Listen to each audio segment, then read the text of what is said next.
नमस्कार मित्रों, मैं डॉक्टर आनंद पांडे एक बार फिर आपका हिंदी यूनिवर्सिटी के यूट्यूब चैनल में स्वागत करता हूं। कल मित्रों हम लोगों ने पैलियोलिथिक कल्चर की चर्चा किया और इस पैलियोलिथिक कल्चर में हम लोगों ने लोअर पैलियोलिथिक निम्न पाषाण काल की चर्चा किया, विस्तृत रूप से चर्चा किया। इसमें हम लोगों ने इसके विस्तार, इसकी तकनीक और तत्कालीन मानव जिस प्रकार से आखेटक, घुमक्कड़, यायावर था, उसकी जीवन शैली के बारे में बात किया। तत्कालीन मानव प्रजातियों की चर्चा किया, जैसे रामापिथेकस समूह, ऑस्ट्रेलोपिथेकस, होमो इरेक्टस, सिनेंथ्रोपस आदि जो मानव समूह आए, हमने उनकी चर्चा किया। तत्कालीन मानव किस प्रकार के औजार बनाता था, इसमें हम लोगों ने फ्लेग सिस्टम और कोर सिस्टम की बात किया। इनके अवशेष किन किन क्षेत्रों से प्राप्त होते हैं, हमने इनकी भी चर्चा की। इसके बाद आज हम लोग ये शुरू करेंगे आपका मिडिल पैलियोलिथिक एज की बात करेंगे। तो सबसे पहले हम इसको ज़रा सा हम लोग इसको थ्रू द मैप देखते हैं, जिसकी हमने चर्चा किया उसको ज़रा थ्रू द मैप देखिए। ये आपका वर्ल्ड मैप है। अगर हिस्टोरिकल पॉइंट ऑफ व्यू से देखा जाए तो ये जो बेल्ट है अफ्रीका का, जिसे कहते हैं रिफ्ट वैली, जिसमें मुख्यतः अफ्रीका के केनिया, तंजानिया आदि के क्षेत्र आते हैं। इन क्षेत्रों में सबसे पहले मानव प्रजातियों का उद्भव हुआ, ऐसा माना जाता है। और इन मानव प्रजातियों के उद्भव के बाद धीरे धीरे विश्व के अन्य भागों में भी मानव के संचरण होता है और वहीं से मानव प्रजाति और अनेक समूहों का भी विकास होता है। आगे इसमें देखते हैं हम केनिया का बेसिकली जो प्रमुख क्षेत्र है वह है तुर्काना झील और रुडोल्फ घाटी। रुडोल्फ झील और तुर्काना झील महत्वपूर्ण केंद्र है। और उसके बाद तंजानिया में ओल्ड वाईगार्ड्स फेमस स्थान है, जहाँ से प्रारंभिक मानव के साक्ष्य मिलते हैं।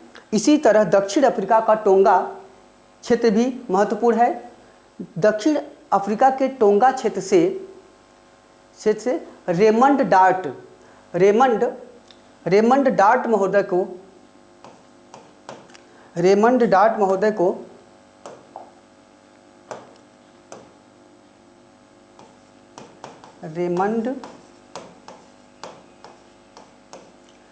महोदय को ऑस्ट्रेलोपिथेकस समूह के मानव प्रजातियों को खोजने का श्रेय दिया जाता है। और इसी तरह केन्या के रुडोल्फ झील से रिचर्ड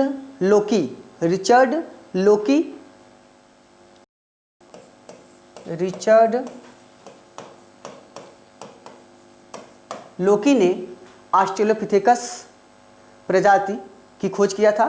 तो दोनों क्षेत्रों से हमें उसके साक्ष्य मिलते हैं। एक जगह रेमंड डार्ट ने खोज किया, दूसरी तरफ रिचर्ड लोकी ने इसकी खोज किया है। चूँकि ऑस्ट्रेलोपिथेकस मानव जो मिला वह आपका दक्षिणी गोलार्ध में स्थित है, सदर्न हेमिस्फीयर में स्थित है, के क्षेत्रों से मिला है। इसीलिए हम ऑस्ट्रेलोपिथेकस को दक्षिणी सब मानव भी कहते हैं। ऑस्ट्रेलोपिथेकस को हम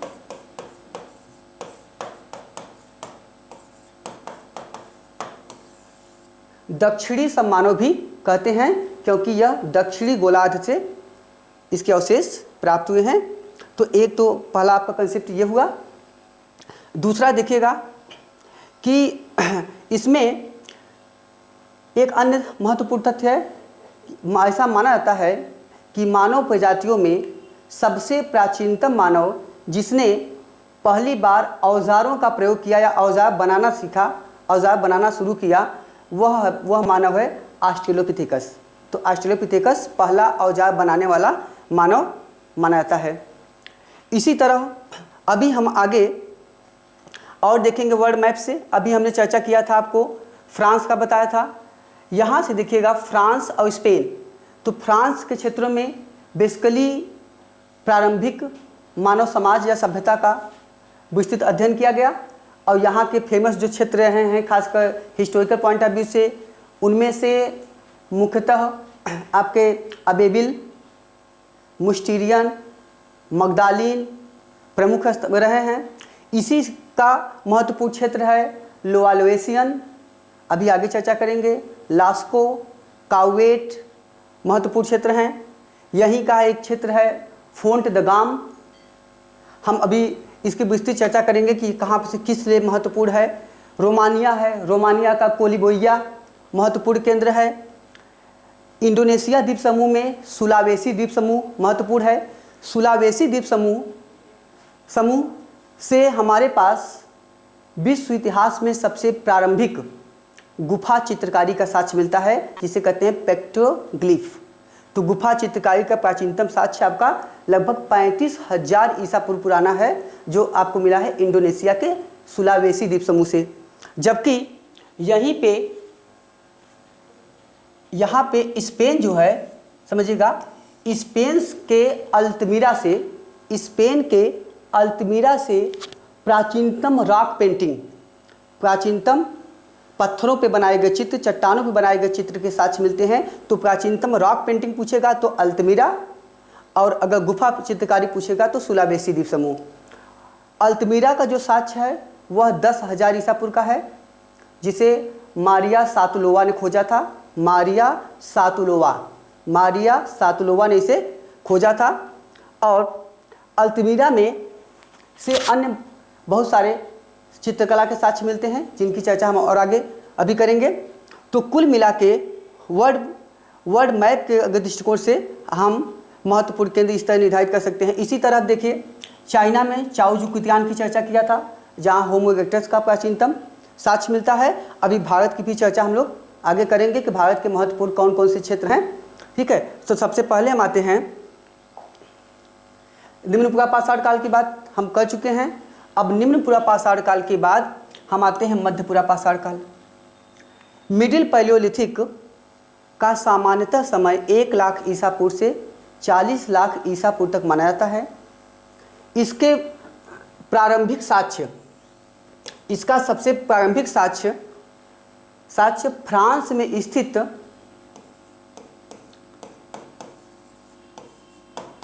ली मुस्टियर गुफा है। ली मुस्टियर गुफा के क्षेत्रों में ही सबसे पहले मिडिल पैलियोलिथिक के साक्ष्य हमारे पास प्राप्त होते हैं। मध्य पाषाण काल नहीं, वो मेसोलिथिक है। ठीक है, तो ली मुस्टियर से हमें साक्ष्य मिलते हैं। इसीलिए मध्य पुरापाषाण काल को मुस्टीरियन संस्कृति भी कहते हैं।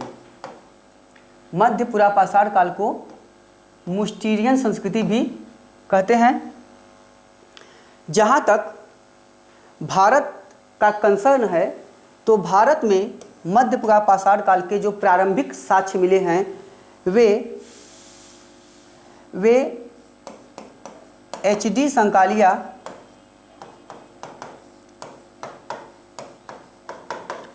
संकालिया महोदय ने उन्हें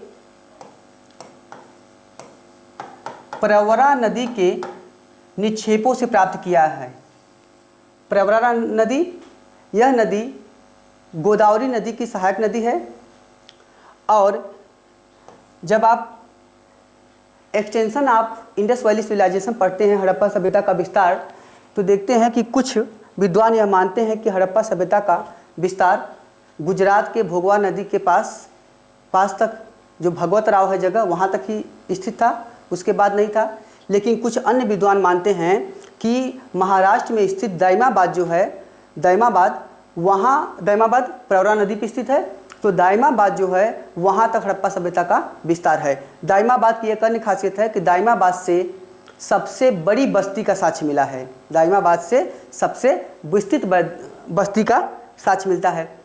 अब आइए, तो आपका एच.डी. संकालिया ने प्रवरा नदी के निक्षेपों से इसकी खोज किया। और जहाँ तक प्रारूप स्थल की बात है, भारत में विश्व परिप्रेक्ष्य में उसका प्रारूप स्थल कहाँ पे है? जहाँ से उसके प्रारंभिक स्रोत मिलते हैं और जहाँ से उसकी महत्वपूर्ण या संपूर्ण या कमोबेश अधिक से अधिक विशेषता प्राप्त होती है, उसे हम कहते हैं प्रारूप स्थल। तो वो आपका एक प्रकार से मॉडल टाउन हो गया या मॉडल सेंटर हो गया। तो विश्व परिप्रेक्ष्य में वह है ली मुस्टियर, और भारत में है आपका नेवासा। नेवासा से मध्य पूरा पाषाण काल के जो साक्ष्य मिलते हैं उन्हीं साक्ष्यों की तुलना अन्य केंद्रों से की जाती है। तो यह आपका प्रारूप स्थल है। नेवासा से प्राचीनतम रेशम और पटसन का साक्ष्य मिलता है। प्राचीनतम रेशम और पटसन का साक्ष्य मिलता है।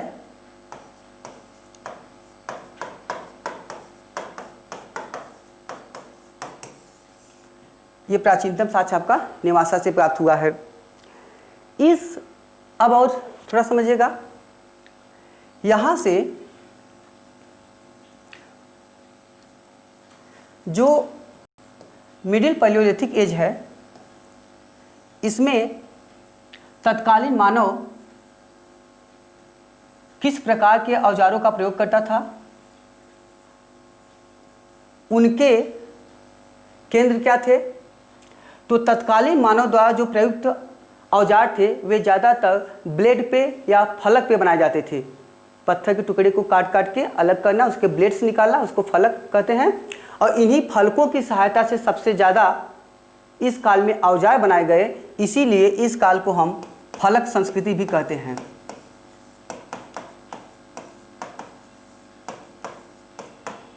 इसीलिए इस काल को हम फलक संस्कृति भी कहते हैं। और इस काल में मानव जिस तकनीक से अपने औजार बनाता था, उनका सबसे विस्तृत और व्यवस्थित अध्ययन जो किया गया है वह है फ्रांस में स्थित लोवा लोवेसियन जगह। फ्रांस का स्थित जगह है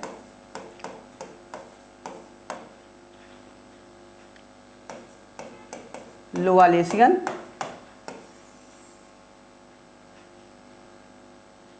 लोवालेसियन, आपको कंफ्यूज नहीं होना है, कहीं कहीं आपको लोवा लोवेसियन भी मिलेगा, लोवा लोवेसियन, तो उसमें बहुत ज़्यादा कंफ्यूजन नहीं है। यह जगह मुख्यतः यह तकनीक है, फ्रांस का जगह है लेवावा।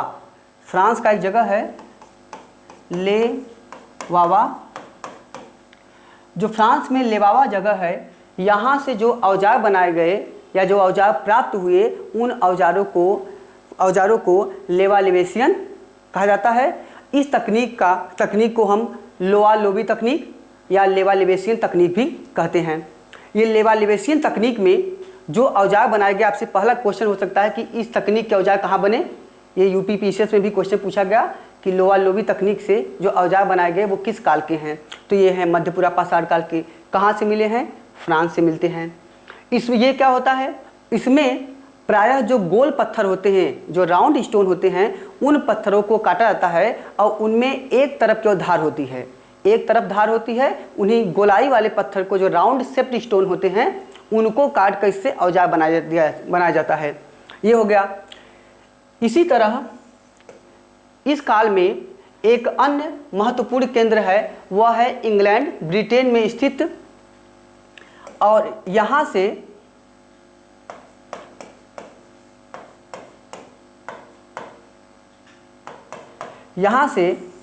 एक जगह है क्लैक्टन आंसी। क्लैक्टन आंसी, तो क्लैक्टन आंसी से जो हमारे पास साक्ष्य मिले, उसे हम वहाँ पे जो तकनीक प्रयोग किए गए उसे हम कहते हैं क्लैक्टोनी। क्लैक्टोनी तकनीक। क्लैक्टोनी तकनीक जो है पद्धति, यह इंग्लैंड ब्रिटेन से आया है, वह आपका लेवावा फ्रांस से आया है। क्लैक्टोनी तकनीक में मुख्यतः हम कोर पद्धति से ही औजार बनाते हैं, जिसकी चर्चा हमने कल किया था। कोर पद्धति का मतलब है कि एक ही पत्थर को तब तक कई भागों में काट के अलग कर देना जब तक कि बचा हुआ भाग आपके उपयोग के अनुरूप एक औजार के रूप में परिवर्तित न हो जाए। तो उसे आपको कहते हैं क्लैक्टोनी पद्धति, जिसमें बेसिकली कोर सिस्टम आता है। तो इन दो पद्धतियों से हमारे पास यहाँ से औजार प्राप्त होते हैं।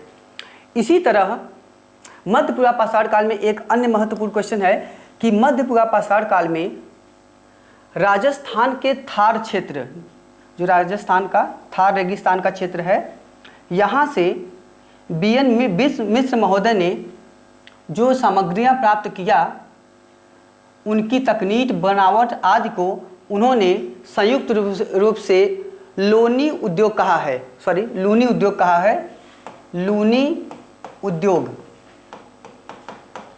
लूनी उद्योग लूनी क्षेत्र से प्राप्त हुआ है, इसलिए लूनी उद्योग है। कहाँ पे है? राजस्थान के थार के क्षेत्र में। और इसका नामकरण किसने किया है? बी.एन. मिश्र ने। तो आपसे पूछा जाएगा कि मानव सभ्यता के क्रमिक इतिहास में लूनी उद्योग किस काल से संबंधित है, या लूनी उद्योग का क्षेत्र कहाँ पे है, या इसकी खुदाई किसने किया? तो आपका ये हो गया। इस काल का जो मानव मुख्यतः था वो कौन था? तो इस काल का मुख्यतः मानव है निएंडरथल, या इसे कहते हैं पेकिंग मानव। निएंडरथल प्रथम मानव है जिसने मृतक संस्कार संपादित करना शुरू किया। यह प्रथम मानव है जिसने मृतक संस्कार संपादित करना शुरू किया, निएंडरथल या पेकिंग मानव। ठीक है, यहाँ तक आपका मध्य पुरापाषाण काल की मुख्य विशेषता है। इनके सांस्कृतिक जीवन कैसे थे, जब तीनों आपको पढ़ा देंगे, निम्न पुरापाषाण, मध्य और उच्च, तो एक साथ आपको बता देंगे, क्योंकि अभी सांस्कृतिक जीवन में इनमें बहुत ज़्यादा महत्वपूर्ण कोई अंतर नहीं आया था। तो ये तो तत्कालीन मानव थे।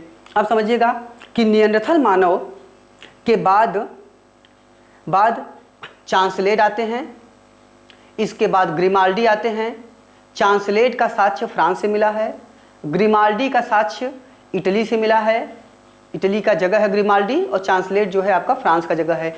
तो ग्रिमाल्डी और चांसलेट आते हैं, और उसके बाद अगला मानव आता है क्रोमैग्नन।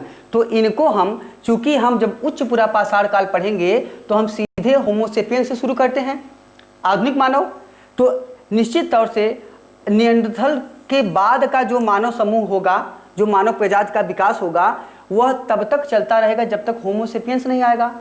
जब होमोसेपियंस आएगा तो उच्च पूर्व पाषाण काल में पहुंच जाएगा। अब इस मतलब यह है कि इन दोनों के संक्रमण काल के दौर से गुजरते हुए कौन प्रमुख मानव आए, जो बाद में जाकर आधुनिक मानव, जिसे हम लोग वर्तमान के मानव हैं, हमारे जैसे मानव, उनको कहते हैं हम होमोसेपियंस में परिवर्तित होते हैं। तो ऐसे मानव जब होमोसेपियंस आए तो इसके पहले कौन कौन मानव आए जो संक्रमण काल की अवस्था में आए? ये आपके हैं चांसलेट, ये आपके हैं चांसलेट, ग्रिमाल्डी,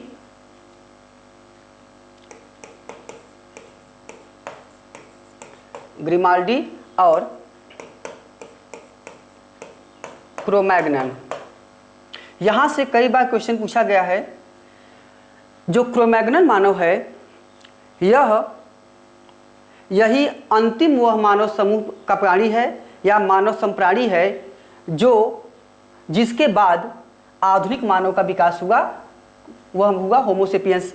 तो अगर क्वेश्चन आएगा कि आधुनिक मानव का निकटतम पूर्वज कौन है, आधुनिक मानव का निकटतम पूर्वज कौन है, तो जो इमीडिएट फोरफादर पूछा गया तो वह होगा आपका क्रोमैग्नन मानव।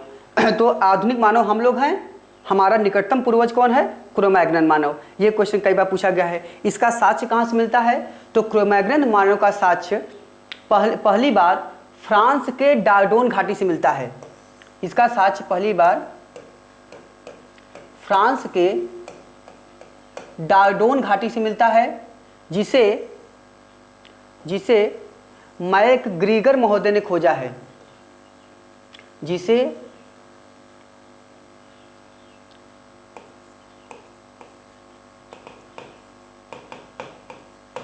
मैक ग्रीगर महोदय ने खोजा है, मैक ग्रीगर महोदय ने जिसे खोजा है। तो ये हुआ आपका डार्डोन घाटी से इसके साक्ष्य मिलते हैं। अब हम आते हैं अपर पैलियोलिथिक एज में, उच्च पुरापाषाण काल में।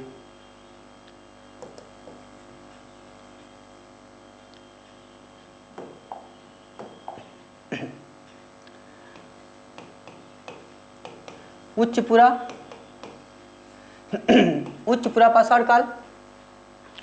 अब देखिए, उच्च पुरापाषाण काल, अपर पैलियोलिथिक का सामान्य समय क्या है? 40,000 BC से 10,000 BC। एक क्वेश्चन हम थोड़ा सा आपको और रिकैप करते हैं, महत्वपूर्ण तथ्य है। आग की खोज भी आपको कभी कभी क्वेश्चन पूछता है मानव ने कब नियमित रूप से आग का प्रयोग करना शुरू किया। तो समझिएगा कि पैलियोलिथिक एज में, पूरा पाषाण काल के दौर में लगभग यह माना जाता है कि 7-8 लाख ईसा पूर्व में, 7-8 लाख ईसा पूर्व में इज़राइल के पास एक जगह है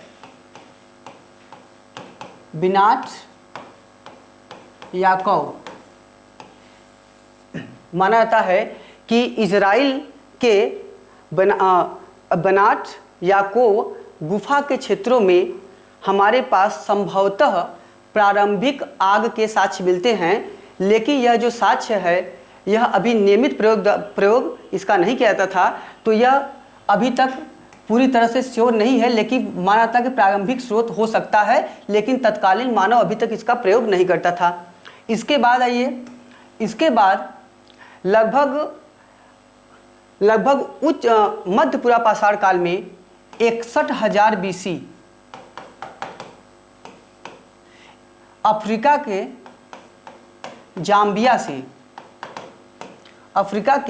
जाम्बिया से हमारे पास कुछ जली हुई हड्डी और जली हुई लकड़ी के साक्ष्य मिलते हैं। जली हुई लकड़ी और जली हुई हड्डी के साक्ष्य मिलते हैं, जिससे पता चलता है कि संभवतः आग से मानव परिचित तो हो गया होगा या जंगल में लगी आग के फलस्वरूप ऐसा हुआ होगा, लेकिन अभी भी नियमित आग का प्रयोग मानव नहीं करता था।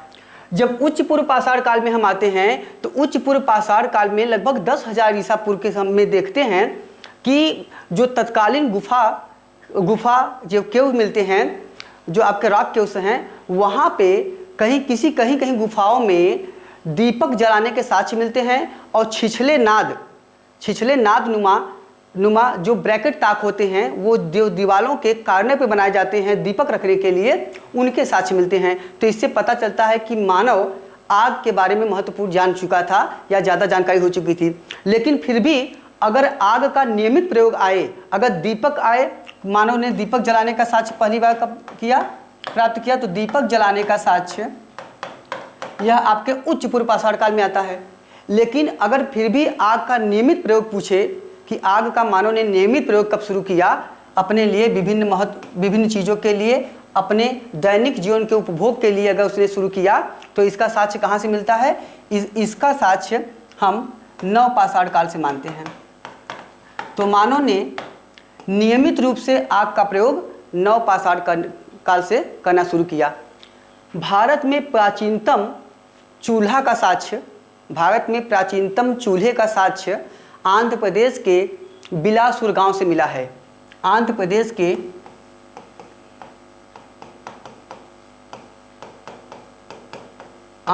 के बिलासपुर गांव से मिलता है।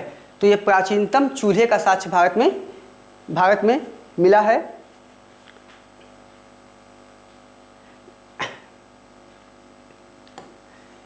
इसके बाद तो ये तो हुआ महत्वपूर्ण। अब समझिए उच्च पूर्व पाषाण काल, जिसका सामान्य समय 40 से 10,000 BC तक माना जाता है। उच्च पूर्व पाषाण काल का जो सबसे प्रारंभिक स्रोत कहाँ से मिलता है? यह मिलता है फ्रांस का एक जगह है मगदालिन। फ्रांस के मगदालिन से पहली बार उच्च पूर्व पाषाण काल के औजार या उपकरण प्राप्त किए गए हैं। इसीलिए उच्च पूर्व पाषाण काल को मगदालिन संस्कृति भी कहते हैं। उच्च पूर्व पाषाण काल को हम मगदालिन संस्कृति भी कहते हैं। उच्च पूर्व पाषाण काल तक आते आते प्राकृतिक संरचना में और भौतिक जीवन में महत्वपूर्ण परिवर्तन होता है और तत्कालीन समय में आधुनिक मानव का उद्भव होता है। जिस आधुनिक मानव या होमोसेपियंस का उद्भव होता है। होमोसेपियंस का नामकरण लिनियस महोदय ने किया है। लिनियस महोदय आधुनिक मानव का नामकरण, जिसे हम होमोसेपियंस कहते हैं, हम लोग होमोसेपियंस हैं, हमारा निकटतम पूर्वज क्रो-मैग्नन मानव है। तो सबसे पहले इसका जो होमोसेपियंस का नामकरण हुआ है यह किसने किया है? यह किया है लिनियस महोदय ने। और इसके नामकरण का आधार क्या है? मानव की कपालधारिता या क्रेनियल कैपेसिटी सीसी पावर। तो जो हमारी जो इंटेलेक्चुअल कैपेसिटी है, ठीक है, उसे हम सीसी पावर में क्रेनियल कैपेसिटी में दर्शाते हैं।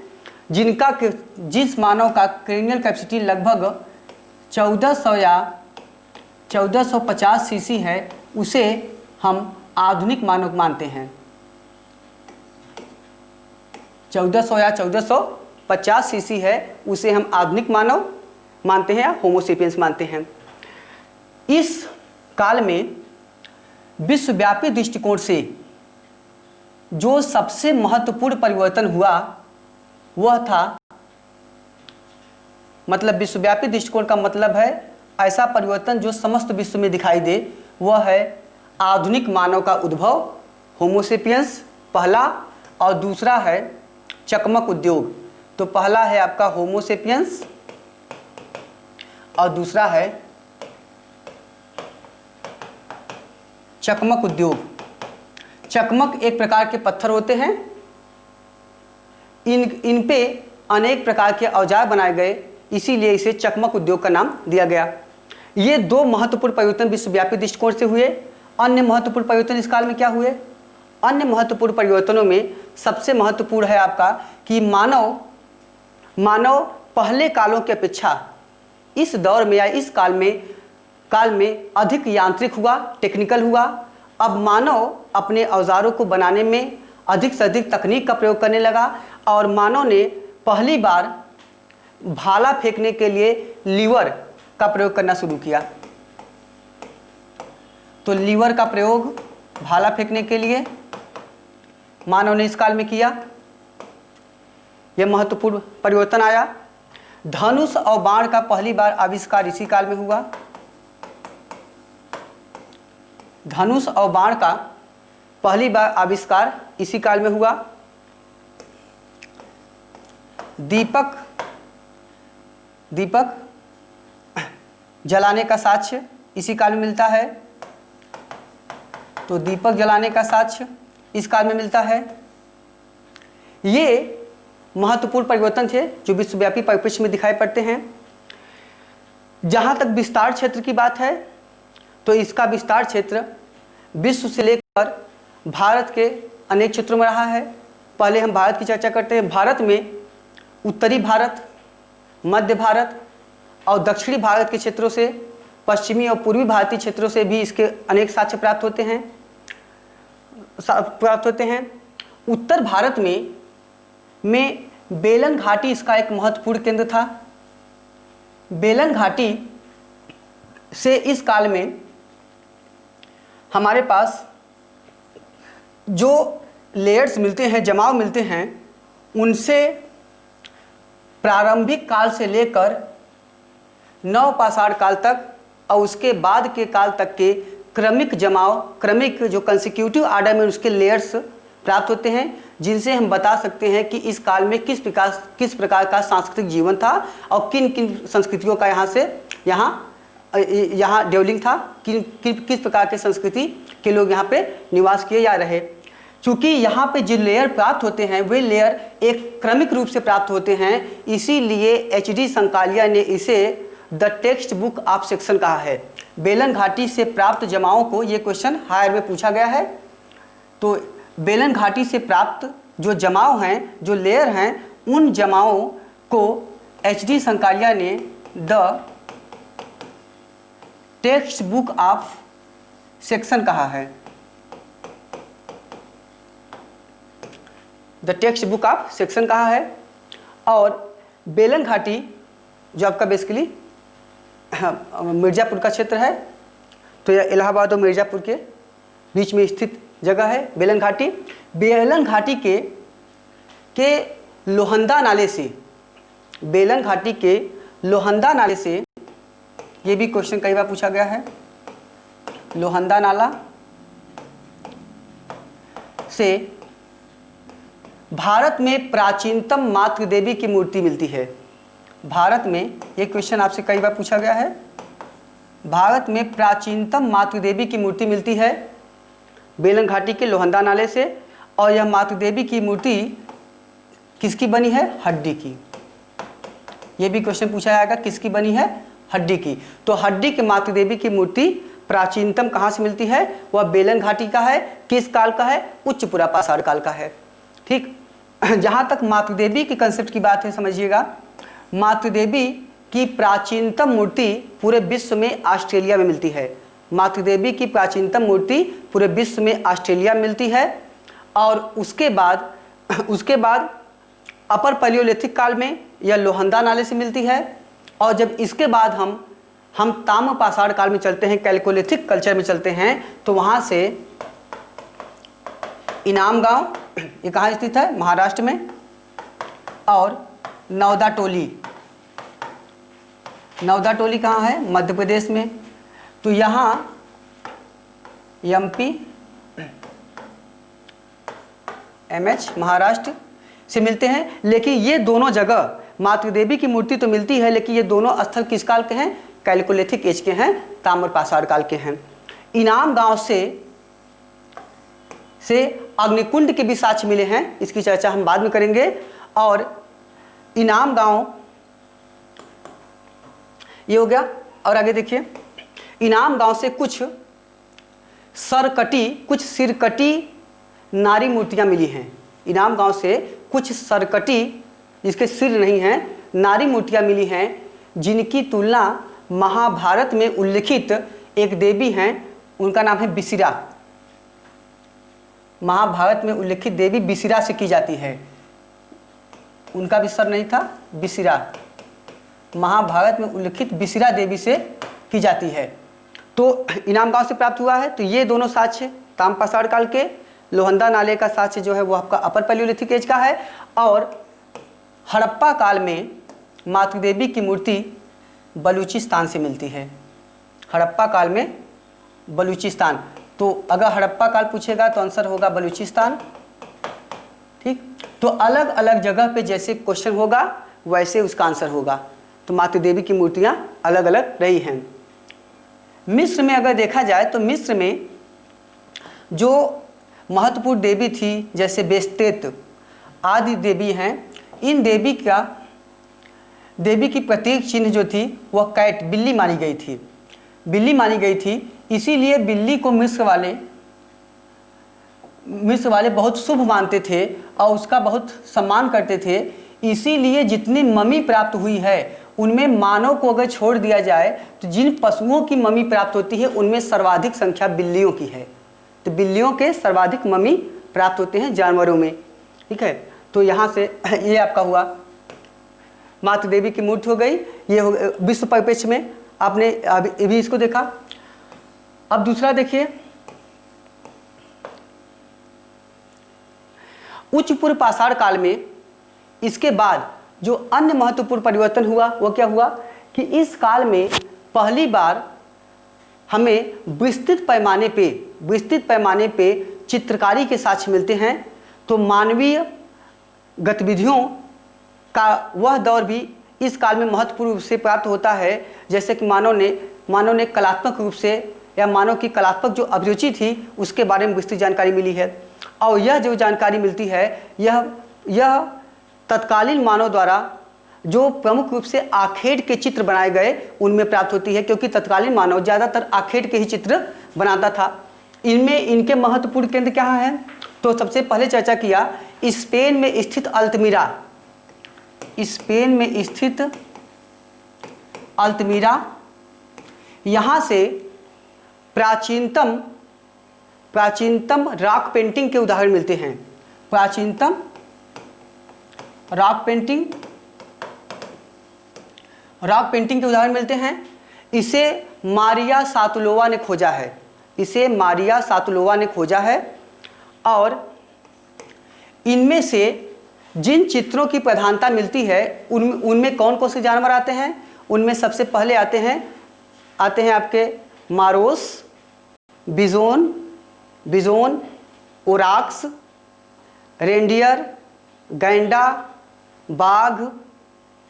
ठीक है, ये महत्वपूर्ण जानवर हैं जिनका विश्व परिप्रेक्ष्य में हमें जानकारी मिलती है, साक्ष्य मिलता है।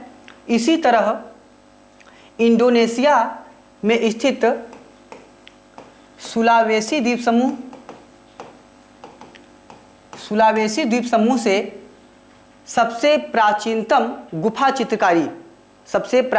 गुफा चित्रकारी के साक्ष्य मिलते हैं। तो ये आपका है केव पेंटिंग, ये आपका है केव पेंटिंग्स के साक्ष्य मिलते हैं और यह लगभग 35,000 ईसा पूर्व पुराना है और अल्तमीरा का साक्ष्य 10,000 ईसा पूर्व पुराना है। इसका है सुलावेसी द्वीप समूह से मारोस के चित्र मिले हैं, प्राचीनतम मारोस के चित्र मिले हैं। मारोस एक प्रकार का सुअर होता है, सुअर की प्रजाति है, इसके साक्ष्य मिलते हैं। अन्य में देखिए, यहाँ से अन्य महत्वपूर्ण जो तथ्य हो सकता है वो क्या है, इसी तरह ऑस्ट्रेलिया में स्थित आर्नहेम लैंड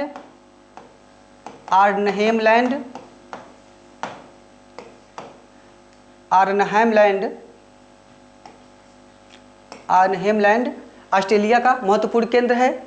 श्रीलंका का सिगिरिया गुफाएं महत्वपूर्ण केंद्र हैं। इसी तरह फ्रांस का लास्को प्लस काउवेट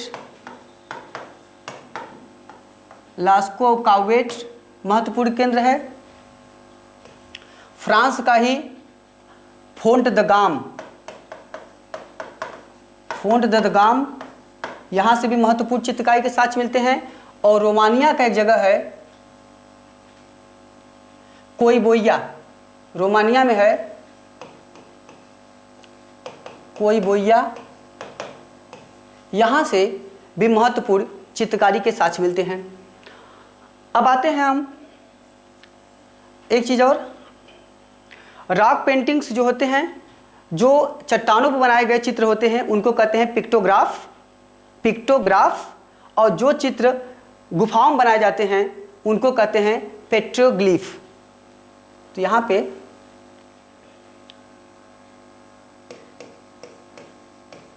पिक्टोग्राफ और पेट्रोग्लिफ, ठीक, गुफाओं के अंदर के चित्र पेट्रोग्लिफ और चट्टानों पे पत्थरों पे बनाए गए चित्र पिक्टोग्राफ। हम इनको मैप से भी आपको आगे दिखाएंगे। भारत के परिप्रेक्ष्य में अगर देखा जाए तो भारत में जो प्राचीनतम चित्रकारी के साक्ष्य मिले हैं वे मध्य प्रदेश के भीमबेटका से प्राप्त होते हैं।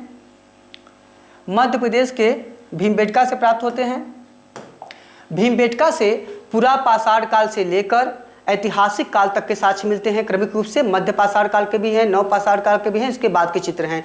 लगभग 500 से अधिक गुफा चित्र यहाँ से प्राप्त होते हैं, जिनमें सभी चित्र जो हैं वे आखेट प्रधान चित्र हैं। उनमें शिकार किया गया है, शिकार को दर्शाया गया है। ज़्यादातर इसी तकनीक से चित्र यहाँ बनाए गए हैं।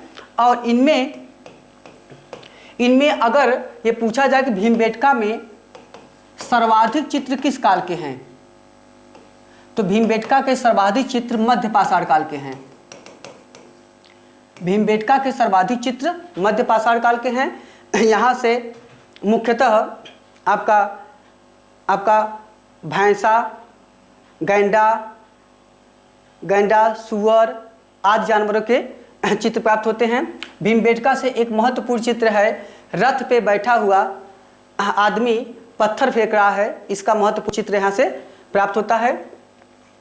इसके बाद भीमबेटका के अलावा जो महत्वपूर्ण चित्र हमारे पास इस काल में प्राप्त होते हैं वे कौन से हैं? भीमबेटका की खोज वी.एस. बाकड़कर महोदय ने किया है। वी.एस. बाकड़कर महोदय ने किया है, वी.एस. बाकड़कर महोदय ने खोजा है।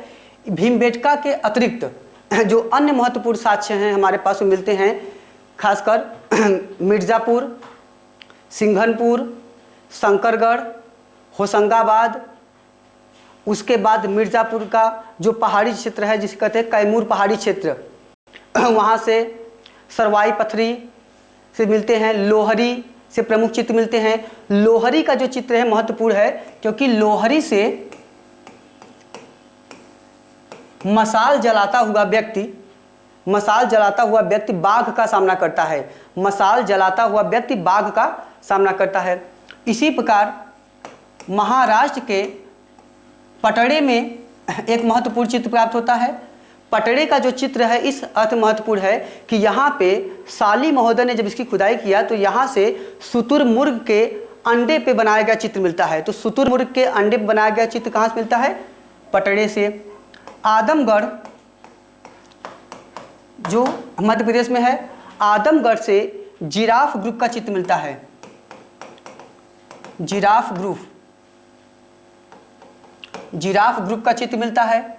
ये तत्कालीन महत्वपूर्ण चित्र हैं। इसी तरह छत्तीसगढ़ का काबरा पहाड़ी क्षेत्र है, जोगीमारा पहाड़ी क्षेत्र है। इन क्षेत्रों से भी महत्वपूर्ण चित्र मिलते हैं। जितने चित्र मिले हैं उन चित्रों की जो बनावट की तकनीक थी उसे हम कहते हैं फिंगर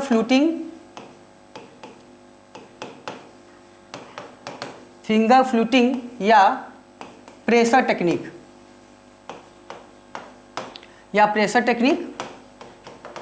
इसका मतलब होता है कि जब चित्रों को बनाने के लिए से बोलते हैं चिकोटी विधि।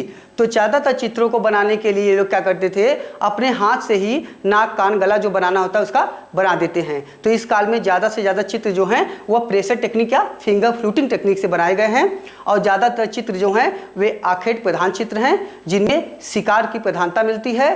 ठीक है, तो आज का लेक्चर हमारा यहीं तक समाप्त होता है। अब कल से हम लोग मध्य पाषाण काल की चर्चा करेंगे। धन्यवाद।